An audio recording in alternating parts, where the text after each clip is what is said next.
Yo, yo, yo, guys, what is going on? Happy Wednesday. That's right, it's part of our Wednesday crew with Bob. So, we are going to be going live and talking about kind of what is wrong with volume hacking and how that's actually holding you back in terms of not only your progress when it comes to physique development, but how that can also impact digestion in a negative way, but also kind of perpetuate like underlying and hidden eating disorders patterns and ways to kind of ease back on volume hacking to not only set yourself up for success mentally around how you view your nutrition, but how you view hunger and kind of how you are holding yourself back in a lot of ways, but then also like take Jesus Christ, I'm having a hard time talking today. But some tricks and tips to kind of help you switch that mindset instead of being so focused on volume hacking to nutrient normalization and optimization. So I'm going to shut the fuck up and to here, but we're going to figure it the fuck out together, guys. I swear to God. I'm trying to like get my setup here so my phone doesn't fall flat on my face. And I've already like invited Bob in once. There we go. Jesus Christ, help me. You see me floundering. You probably sound better than me after being on my deathbed the last week. Let me tell you something. I don't notice anything different in your voice, to be honest with you. To be like no bullshit, I don't hear Mhm. any difference. Yeah, it was pretty bad the last 3 or 4 days prior to today, but I don't know what kind of flu or whatever's going around, but it's nasty. Yeah, So so I heard that Michelle, Austin's fiance, got sick on her fucking 40th. So I wondered like what's going on in the north? Are y'all just like not washing your poopy hands and like getting each other sick? Like what's going on up there? I don't know. Like last Tuesday, I came home and I literally had a splitting headache and I just laid on the ground for like 6 hours. I didn't even move. Yeah, and then it just like started to kick in the next couple days, like lethargy, temperature flared up and down, like my appetite hit the ground. Like I didn't eat for like 2.5 days. Jesus. How many pounds did you lose? 10? Stop. No, not at all. Dude, that's so fucked. Like when I Mhm. get sick, I mean, I don't want to like downplay your death Yeah. sickness, but when I get sick, I gain 10 pounds. Like my body's like, oh, you would hold on to water? Congrats, you're a fucking buffalo now. Wow. Yeah, it's been weird, but luckily things are starting to turn around. But I don't know. I haven't been sick in 14 years since 2011, so I guess I was due. Um, This sickness is like, we're coming to get yeah. you. Yeah, and that's the thing too. Like when I get sick, I get absolutely knocked out, and hopefully whatever Austin's fiance has isn't anything crazy like what I had. But those flu cases and things like that are definitely going around. I even know like UPMC up here that does like the hospitals, they actually reinstated like a mask mandate. I was like, nah, not You're cool. like, you do that. Yeah, absolutely terrible. You're like, I'll do you one more, I'll just stay home. Yeah. Pretty much. Luckily, I have the flexibility to work from home if needed, but like Tuesday through Thursday last week, it just was not happening. But that's all it is. It's just time and patience, and you know how that is with being sick. So I'm sure you say that about 100 times a week to your clients. So it's walk in the park. Yeah, I mean, like I feel like that's a really good segue into kind of like our idea and topic of volume Hmm. hacking nutrition is a lot of that times that we try to hack or avoid is because of the fact that we are uncomfortable. So obviously when you are sick, you are uncomfortable as fuck.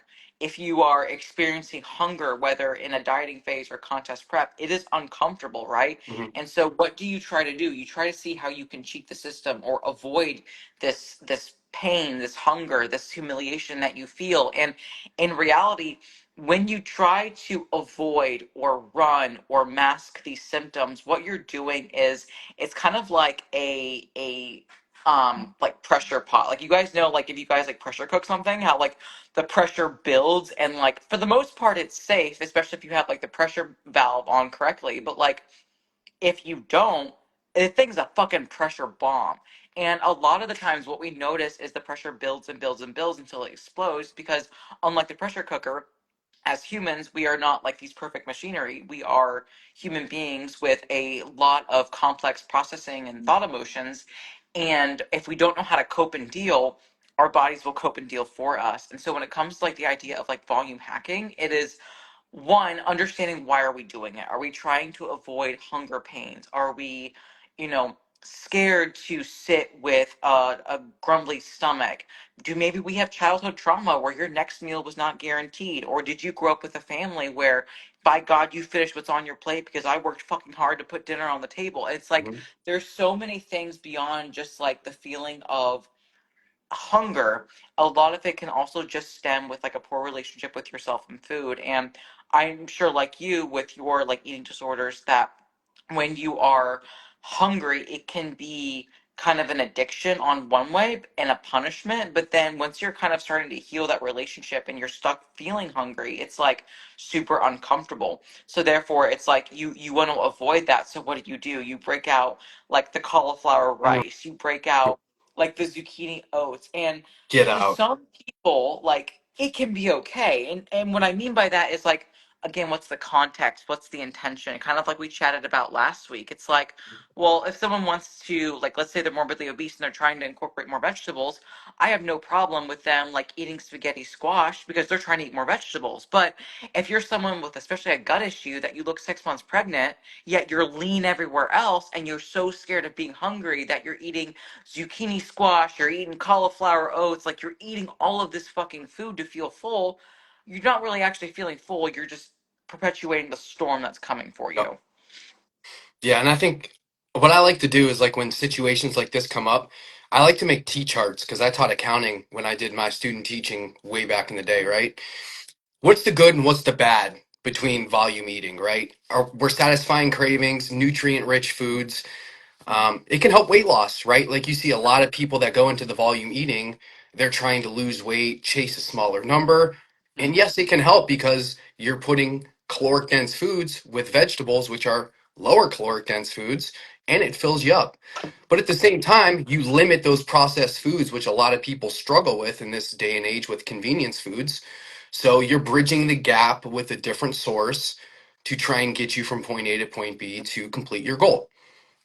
All things that seem very logical. But as we know, things can be taken into absolutes where things can get heavily abused. And what does this do on the back end from a negative standpoint? I think most people, when they get into calorie counting, oh, hey, I can make these swaps. It's going to be an easy fix. This helps me get my micronutrients, my fruits, vegetables, etc. Great. Then, as time goes on, caloric counting starts to become obsessive. Yes. And the deeper and deeper and deeper and deeper these things get, especially in a caloric deficit, that's when you can start to see things start to trigger. And you'll see clients that are literally scrolling through MyFitnessPal for 10 to 15 minutes to start, and then it's like 20 to 30 minutes in a day, and then it's like 30 to 45 minutes. And then it's people trying to literally micromanage how can I fit 100 calories worth of a vegetable if I subtract this or add this, or I want to make these protein pancakes, so I'm going to shift my entire diet around just to fit this one meal in. Mhm. And while that may seem great, how much stress are you actually putting on that, or how much stress is that client putting on themselves to try and go through here and make this like a math problem? Exactly. Like, and then the other side to that coin Mhm. is how much of their life are they now missing out of because their node is in their phone and they're playing macro Tetris. And like you and I both have been there, right? Mm. And if you are someone that is on macros instead of a meal plan with your coach, again, the whole point of macros is to have that flexibility and adaptability built in where, you're not losing your fucking mind, but you can definitely get lost in the sauce when it comes to just, again, like almost acting like a fucking tax accountant, making sure you get that tax return from Uncle Sam. And it's like, you're not getting a tax return, Yep. sweetheart. You're owing. You owe so much when you're in this mindset of volume hacking. And even if it does start off with good intentions, if you are not careful, it almost becomes an addictive game with no winner. And it is really important to remind yourself of that and kind of notice tendencies of like this idea of food obsession and food addiction, which can be so hard to be self aware about, especially in this space, because again, no one knows what's on your heart except for you. But if you're not even giving yourself like time and peace to reflect on why you're doing what you're doing, you might not even know it either. And so I do think it's really important to understand that there's nothing wrong with eating fruits and vegetables. I probably eat more than the average person. My thinking is I have my own biases as to what is optimal health, at least for me, when it comes to nutrient diversity and digestion. Like, I'm a huge proponent of colors, textures, flavors, like herbs, spices, and I will eat some heinous ass shit to the common man. I fucking love it. I don't have bloating. I don't have distension. I'm not burping. I'm not farting Eric out of the house. It's like, what works for me works, and I feel healthy, I feel energized, I feel optimized. But way back when I was doing all the protein pancakes, the zucchini oats, I had Walden Farms on retainer. Like, it was one of Mhm. those things where the mindset was so fucked up, and guess what, my physique also fucked up because I was no longer focusing on nourishment. I was focused on how can I hack my body and my emotions, essentially.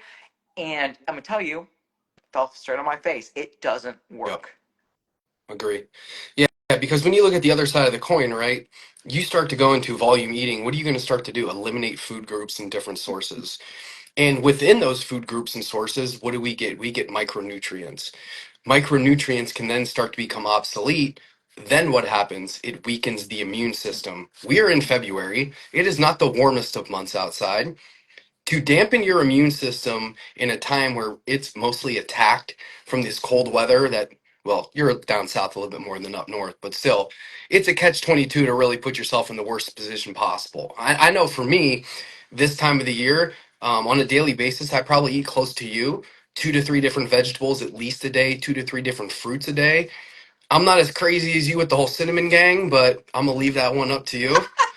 No Dude, shots cinnamon fired. and garlic. I'm telling you, like, if people understood how much I consume on a weekly basis, they'd be like, "What the fuck is wrong with you?" A Yep. lot, but I'm in therapy, and it's okay. It's okay. But one thing that I did run into with a couple new clients I did work with, one of them especially, is their whole problem is volume eating. And then they went from literally about 8 to 10 pounds of vegetables a day. I now have them down to two within 6 weeks. That's And it's been a huge change. And it sucks for them, but you also have to weigh the pros and cons. And I think that's where those hard conversations come as a coach, where it's like, what are the pros and cons? Why are you doing this? And then also kind of get the psychology behind it. I know we talk about that a lot with the client and coach relationship. There's not only the physiology, there's also the psychology behind it. yeah. Why is this person always chasing volume? So the first thing that I did was I scaled back, kind of like you talked about with the childhood trauma. On my onboarding, I kind of go through any childhood trauma. How were you raised? Is there any impact from like your family members? None of it. I was like, okay, cool. None of that trauma's in there. So where is it coming from? And literally the person told me they would just scroll on Instagram and see people eating all these volume foods. So they started to do it. Exactly. And it's Mhm. something so important to have that history and then have that context because, again, like, eating fruits and vegetables is not a bad thing. It's not. It's like, again, like when we talk about being coaches, we talk about fiddling with dials. Everyone has that Goldilocks slash baby bear dial that works for them. And it is so important to understand, like, why. Like, literally ask yourself, why are you doing what you are doing? But the problem is everyone is so attention deprived where they want a distraction. They don't want to give themselves attention. They don't want to give themselves, like, permission to pause so they can carefully reflect and reset and then set intentions for the day upcoming. They want to scroll, scroll, scroll, be distracted by TikTok, Facebook, Instagram, Discord, YouTube, like, all the Netflix streaming channels. And Mhm. it's like, if you never give yourself the chance to reflect on why you were doing, what the fuck are you going to be standing for? Right? Exactly. And the next thing you know, you're copying someone whose their context is completely irrelevant to you, but maybe you like how they look, or maybe you like what they stand for. I mean, that could be you listening to Bob and I speak about. But what you have to understand is you are not me, you are not Bob. Mhm. You are you, and you need to understand what you need, or you need to be brave enough and be courageous enough to ask for help if you are so fucking unsure, because that's okay too. But what you can't do is copy someone else and expect the same results, because that's not how this works. No. Yeah, comparison's a killer, and it's not just fitness related, nutritional related. It's everything. You know, your work environment, your occupation. You try and be someone you're not. You are putting on a mask, and let me tell you, you know how exhausting that is. Exhausting. It's literally mental burnout waiting to happen, and it's scary, but and that's the thing that happens with social media is you see a mirror image of someone but you don't understand the back end of their story, right? Behind closed doors you don't actually understand how happy or how successful this person is. You only see the rainbows and sunshines, and it can be pretty nasty. And the way I like to really dial it in with my clients, because I work with a ton of moms, is I will literally ask them, like, what do your kids think about the way that you eat? And they will literally not even have a reply. It's kind of like, well, I just feed them whatever and then I make my own stuff. I go, okay. What does your husband think about the way that you eat? Oh, well, he makes his own stuff too, and we never actually eat together as a I couple. was And I gonna was like, ask, like, or are they actually eating together as a family, or never. is she so ashamed of Mhm, how she eats that she eats in isolation? Yep. exactly. And then I was like, so what does your social relationship look like if you guys go out to eat? Oh, I normally just like get a salad. I don't eat anything Yeah. else.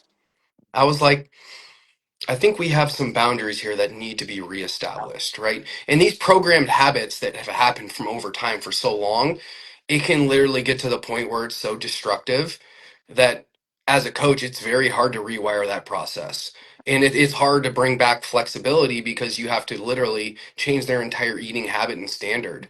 And the biggest way that I do that is, I love doing food logs, seeing like what they eat, how they respond, what's their biofeedback. Most people, they're just like, if I'm hungry, I just eat more. I don't listen to my body. I've always ignored it, even though I know that's not the right thing to do. That's just how I'm programmed. Mhm.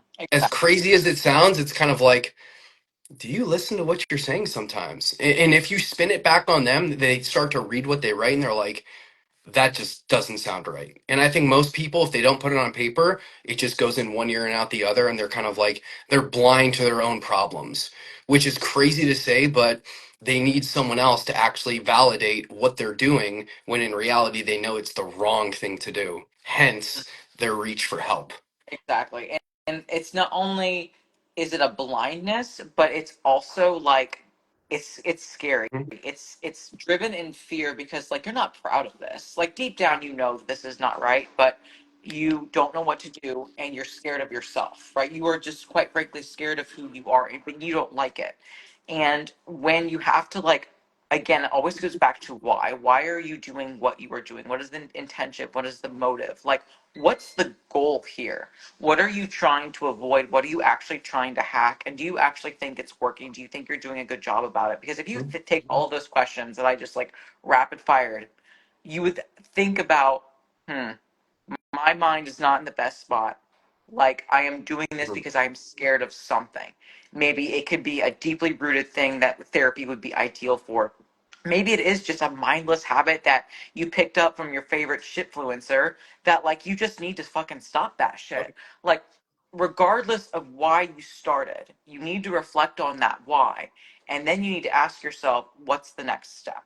Because again, there's nothing wrong with eating fruits and vegetables. In fact, I wish more people within the right context would eat fruits and vegetables because they are good for your body and your soul and your mind and your physicals and your mental health. But at a certain point, when the intention gets skewed and hyper fixated, and to the point where, again, you're doing it just because you are scared to feel hungry or you got it in this mindset that more is better because how many of us with addicted personalities, hi, hello, how you doing, Mm-hmm. it and just fucking run with it and think that what they're doing is the best thing ever, not realizing it's one of the most detrimental. Now, it is something where don't take something of fiber and being like, oh, more is better. Because up until a point, no, it's not. Don't take something like nutrient diversity, which is a big thing and kind of like a big buzzword nowadays, and gut health, and take it and blow it out your ass. Like, there needs to be balance because if you're so fucking focused on like optimizing your nutrition or volume hacking that you never truly live your life. You're afraid to go out to eat with your spouse. You're afraid to, it's Friday, it's Galentine's Day or Valentine's Day is coming up. Like, if you can't go out and not be super scared about like what you're eating, what others are perceiving how you're eating, like you are wasting your life away. And that needs to be stopped because you're never going to get that time back. So it's focusing on, again, the perception of how you view your food and your relationship with your food. Yeah. And I love how you brought up that perception word because I was definitely going to bring that up is also mental awareness. I think those are the two missing links when you look at almost anything where there's flaws in habits and behaviors because it has to stem from something, right? And not only can volume eating just be detrimental to the digestive system, right? It opens up the doorway. It's kind of like a gateway drug where it can kind of start taking away from other aspects of your life. And I think the two biggest things that I see as a coach, and you might see a little bit different, is people that volume eat usually associate themselves with chronic dieting, one, and two is an excessive step count. And I think what it falls back on is they're trying to chase a lower number on the scale. So what do? They try and move more and they eat less, and the way they compensate that is with more volume foods. When over time, if you overload the GI tract with so much fiber, it's counterproductive to what you're actually absorbing, right? There can be more bloating, there can be more GI distress. Over time, there could be some bad bacteria growth, and that could also lead to SIBO. A lot of things that as a coach to clean up is an absolute nightmare, right? Some of those SIBO protocols are a little aggressive. They aren't fun to put someone through. They can be very restrictive. And to be honest with you, for most people that are parents, it's kind of hard to justify that to your other half or even your kids when it's like, mom has to do this because she made a lot of damage, so we have to play cleanup. And it's like, how do you explain that? And then when you go through a time like this, right? Valentine's Day, someone gets you some chocolate, you're like, no, I don't need that, but I'll eat a pound of a spaghetti squash. It's like, you do that. Yeah. Exactly. And a lot of the times, especially when you mentioned like the exercise addiction, you're right. It's Yep. very rare that you have one without the other because a lot of it is just rooted in the fact of this self-sabotaging tendencies where you want to be as small or restricted as possible. And so you do see, the girls and guys as well, where Yep. they're so lean all over, where you see like almost visible muscle striations, yet their gut looks pregnant or watery. Like they swallowed a balloon. But yet again, they're lean everywhere else. And it's like that is a sure sign that you have some type of bacterial overgrowth or imbalance, right? Yep. It shows that your body is under so much stress, and it is very hard to look at yourself in the mirror, not only physically, but knowing mentally that it's your fault. That that shit fucking hurts. And I've been there, Bob's been there, Yeah. right? We're not preaching to you guys that we're these amazing people. No. We went through it and we had to address our shit in order to get over it, right? And it is so important to understand that when you try to hack things or take shortcuts or skirt the line or think you're getting away with it, the bill always comes fucking due. I Yep. don't care what it is, whether you're trying to cheat your way through school, cheat your way through nutrition, cheat your way through health and fitness, cheat your fucking taxes. Somebody, sometime, is going to notice, or your body is going to finally get sick of your shit and give you the bill, right? And that is when you have a decision to make. Ignore it and suffer the consequences even more, or swallow your pride and do what needs to be done. That does not mean it's going to be easy. That does not mean that there is not a storm waiting for you and challenges to overcome, but you have to accept ownership over your actions. And you also have to be willing to have the courage to change and ask for help and to try to make those long sustainable changes because it is not easy. It is very hard to get over the volume hacking, the exercise addiction mindsets. It is hard to create normal behaviors.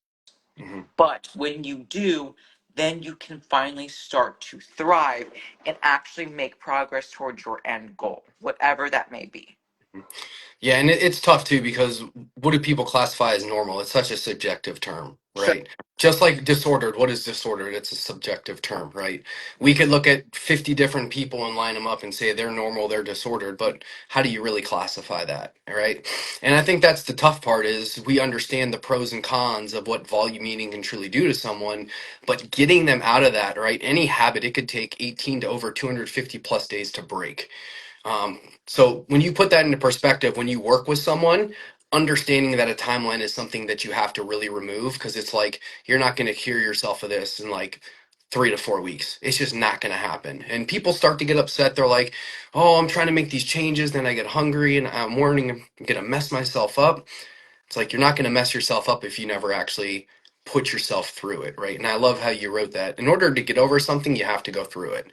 There's just no other way around it. Any obstacle that's in your way, any adversity, you have to take it head on. Just like anything else in life, a problem with your occupation, a problem with your relationship, honesty and transparency, it is the golden ticket to anything in life. If you can master that skill, it doesn't matter what you're trying to accomplish, you will be very successful because you're honest and you're open about it. And if you bring that to the table with a coach, you can literally go anywhere you want with your physique, because when you have that client and coach communication, you can address problems, you can fix problems, and then more than likely you can open up the doorways to future things that you thought weren't even possible. And what that looks like for, as far as a resolution goes, it's almost impossible for us to give you a start to end with how do you fix volume hacking. It's too much context depending, right? It's like asking anyone like, hey, I need to fix my squat form. Like, what's the easiest way to do it? Sure, we can give you some pointers, but unless we actually see it on film and how you actually execute a movement, it's almost going to be impossible for us to tell you what kind of cues will actually benefit you long term. So if you're looking for any kind of like, what are some great pointers or tips? I think the number one thing would just be to be honest with yourself, listen to your body, write down what you're actually eating on a day-to-day basis and how it actually digests. And when you see the red flags start to populate, then it's kind of like, we got a problem here. Ex- And I think many people just avoid that biofeedback. So it provides that endless loop where it's just like they're just stuck. And it just keeps repeating. It's like the worst song that you ever heard in your life, and it's just breaking your ears, but it just keeps playing, and you just can't get it to stop. Exactly. I think some good first steps would be to, like you said, bring that self awareness to the forefront. Mhm. Like, stop putting that shit on the back burner. Like when people are like, "Oh, I'm putting it on the back burner," like, no, fucking stop. Back burners suck. Mhm. Put it at the forefront of your mind so you are confronted with the truth. Because if that shit's in the rear of your mirror, you're likely not going to check it like you should. So put that on the front. Like Bob said, track your food. I would even go to the point, if it's super bad, to take photos and, like a detective, put it in front of your face from when you start eating to when you finish eating. Pictures. If you need to, like I said, post it on your fucking Pinterest board. You need to print it out and for like your church bulletin board. Actually show yourself what you're eating, and then put a picture of yourself fasted, and then at the end of the day, and show yourself what you are doing. Mhm. Because while yes, Bob and I eat and drink all day, we're not going to look nearly as lean or Mhm. good, however you want to identify it, as we do at the end of the day. Like, we are full of nutrients, water, stress, inflammation if we train that day. But the point is is your stomach like you swallowed a water balloon, or is it just a little bit of like expansion because you are a normal fucking human being that day? And if it's super bad, then take it a step further and take those photos. And I want you to imagine that your favorite person in the world, your mom, your dad, your Mhm. grandparents, your children, your significant other, your best friend, and look at all the food that you ate. And if you forced them to eat that, would you be embarrassed? And if the answer is yes, you need to be working with a therapist to identify what the problem is. And then alongside that, maybe a coach so they can teach you better habits. But I'm a firm believer that therapy needs to come first, because 100%. until you are coachable, this relationship is not going to work. Mhm.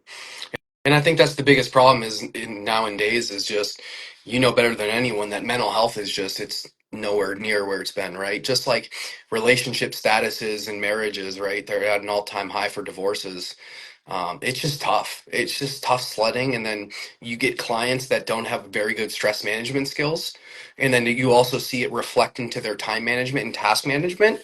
So for them to get on a sustainable schedule, one is very hard, Mhm. and then you have to clean up all of those habits and behaviors on the back end at the same time where it's overwhelming, Yep. right? There's so much that needs to change, and this is where you just have to tell people that timeline that you have or that perfect body that you have, it won't be attainable until you actually get rid of Yep. that timeline, because they're putting such a high demand on their output where they can't execute to a level that they want to at a high level because it's unrealistic to try and accomplish something that they have in their minds. And to try to tell them no to that, Mhm. one, it's off-putting, but two, at the same point, people start to realize the longer you work with someone, how true that actually is. And like you said, like I told you earlier, like breaking a habit, sometimes it can take up to a year, if not longer. And if someone has damaged their body for 1 to 5 years, it might take that long to fix that much damage. And look, everyone's different. Some people might be quicker, but some people up top can't just flip that switch. It is very hard to do. Look, we've both been there. We've both been very overweight. We've both been very anorexic. So we've seen both sides of the puzzle.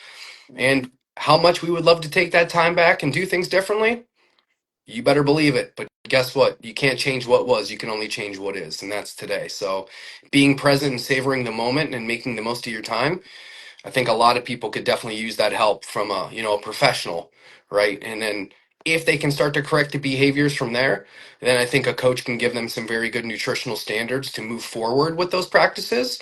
And then once time is established, you can definitely then take it to the bank and then put it into practice. And then once they start to see that momentum, confidence and power, which they've been lacking for so long, starts to come to fruition. And then the wheels start turning in the right direction. And look, that whole timeline can vary so much for each individual, but that's just like layman terms of like how you get from start to finish.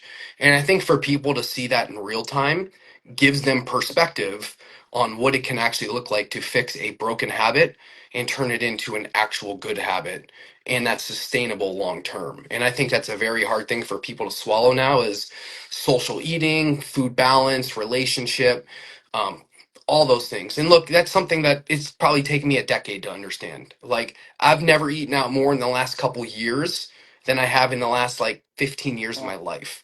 Because I thought being so dialed in and always skipping meals out would always be sustainable and healthy, when in reality it just broke Yep. relationships. Like it took me further away from reality than it did with reality. And until you wake up from that nightmare, you'll never actually understand it. Absolutely. Bob gave some really good tips and insights, kind of like to the mental dissection of this over restriction. And with that, I want to pair some practical application and tips because, Yep. like, let's be honest, like, a lot of people are hurting right now financially, and it's just not economically and financially feasible to, either work with a therapist and a coach or one or the other, just depending upon like their family obligations and tax season and all that stuff. So I want to give some applicable tips, some take home nuggies, if you will, on how to slowly go from volume hacking to nutrient normalization. And again, what is normal is absolutely relative. And, who's to say what is normal and what is not? But again, it does come down to the intention of why you are doing what you are doing. But you gain that self awareness, you start tracking your meals, maybe you take photos, you see where your start is. And let's say, for example, you are eating 2 grams or I guess 2,000 grams of vegetables and fruit a day Mhm. combined. It's a fuck ton of food, Yep. but like with Bob's client, that's, I mean, like the low end of like where his first client started. But we'll say Yep. 2,000 grams of fruits and veggies, right? Item number one, start to slowly chip away. Yep. It does not need to be from 2,000 to 1,000. That might be too fucking quick. And you might relapse and you might end up eating 3,000 because you just pulled too quick too soon. Start with 200 grams. Like, take it away from some meal. Because chances are, if you're eating a bunch of volume foods, like you're probably eating shit you don't really like that much, but you're lying to yourself and gaslighting yourself, being like, oh Yep. no, this tastes good. We've done it. And we fucking know rutabaga tastes like armpit, and people don't eat that. But you might be eating rutabaga because you're like volume hacking. Bob, I'm sorry, I have to be real. But like, Whoa. it tastes like booger. Oh, So like, don't be oh eating that man. shit. But start with something like that's reasonable. Reduce Oh 10%. man. Get That was consistent good. with that. Do another 10%. And like, if you do 10%, every single time that you mentally have the courage to reduce 10%, the next thing you know, it'll be I'm eating a fruit and a vegetable with, 4 or 5 meals per day. A completely reasonable amount. You're still getting good nutrition. You're still focusing on diet variety, but you likely feel and look a hell of a lot better. And bonus points, you're probably saving a fuck ton of money too in the process, Yep. which means now you can go out to dinner and make a memory with someone that you love. You can have a coffee date. You can, you know, go with the girls on Valentine's Day. You can go with your significant other for Valentine's Day. Even if it's in a couple of years years from now. If it takes you that long, it takes the time that it takes. But the important thing is that you start that gradual reduction in both food volume and especially like we talked about earlier, the step count, the exercise that you do, Mhm. right? And I've worked with a lot of girls with eating disorders and exercise addiction where even tracking steps is too much for them, where it's like Mhm. they just can't mentally handle knowing that they're taking 20,000 steps. So I'm like, okay, well, let's time it then. And I'm going to treat your timed minutes of activity, whether it's in the gym, CrossFit, going on walks, you get 200 minutes a week. Spend it however the fuck you want to spend it. Mhm. But you only get 200 minutes. Again, I treat it just like money. And because exercise addiction and these types of tendencies, if you pull, what you actually end up doing is creating like connect potential or elastic potential, however the fuck you want to call it. Yep, And that's this, right. yeah, it's like a spring, right? And then they relapse, and then they're like doing 400 minutes because they can't handle it. So what I have done is I've done like an undulating periodization with their steps or their active minutes. Some weeks they get 200. Next week it might be 220. Next week it might be 180. The next week it might be 220 again. And eventually what I do with that like periodization is they get to the point where I up it to 250 and they're like, fuck Ash, I don't have time for this. Mhm. Like I'm meeting a friend with coffee. I have book club now. I'm going to church. And I'm like, good. Mhm. Now you see the point. And that has been a great tool that I've utilized with those girls and guys that have a really hard problem with over exercising, under eating is that like periodization to where it's like when I take away minutes, I force them to go live their life. And so that way when I give them more minutes, they're like, I don't want to do this. This is too much. It's Mhm. that recognition of good, you are now living your life. You are not watching your life being Yep. lived. And that's also a very good tool for people that struggle with their caloric Mhm. intake is you put them on a calorie cycling plan like that, and then you'll do a couple low days and then a high day, and they're like, oh my God, I got a high day, I got all these extra carbs. And then as you gradually feed them over time, regardless of their goal, usually people that are coming out of a deficit into a growing phase or a building phase, whatever, is they'll want to go out of the calorie cycling and just have calories the same because it's too much of a burden. When in reality, it was their plan in the first place. Like, I think this is a great idea. Okay, let's do it. And then when it starts to backfire on them and you show them both sides of the coin, they start to realize they're like, man, that doesn't seem like a great idea anymore. And that's a great example with the whole volume eating too, is this if you pull it away from them at small layers. And anytime you make a change, it has to be done in layers, right? You Yep. have to micro load it. If you try and take someone from A to B as quick as possible, it will absolutely burn every single time. You will burn that bridge, and guess what? You will never see that client again. It's one of those things where you just have to be upfront with them. This is what it's going to look like. There's a couple different things that we can do to try to get you from point A to point B, but as a coach, you have to be flexible and understand the situation and meet them in the middle to see how they're progressing and then what they can actually handle. And if you just have that one set, absolute mentality, like this is my way, this is the only way, more than likely it's not going to be a great solution. So, like you said, it's tough. There's some little nuggies out there that you can really use, but I know for me, just the food journal and actually having the clients see it themselves will honestly just put it on paper and they'll just start to look at it and be like, why do I even do this? Like I didn't even realize I was abolishing my body this hard for so long. And then when it comes to real term, it's kind of like, oof, that Exactly. hurts. But yeah, there's so much context to it, and it's always going to be client depending. But at the end of the day, a lot of these tips are going to be what you need to get the ground running. And I think at the end of the day too, if it's really hard, it's a great resource to reach out to a coach, right? Ash or myself, we've walked through that path ourselves. We've helped probably dozens of people to get through that path as an assisting hand or an eye in the sky, whatever you want to call them. But sometimes it does help when two heads are better than one, and it's a very tough task to reach out for help regardless of your situation and the financial situation, but there's always exceptions and standards. And I know you do this from time to time where you name your price, and I think that's a great way to actually get on board with a coach and see the benefit behind it.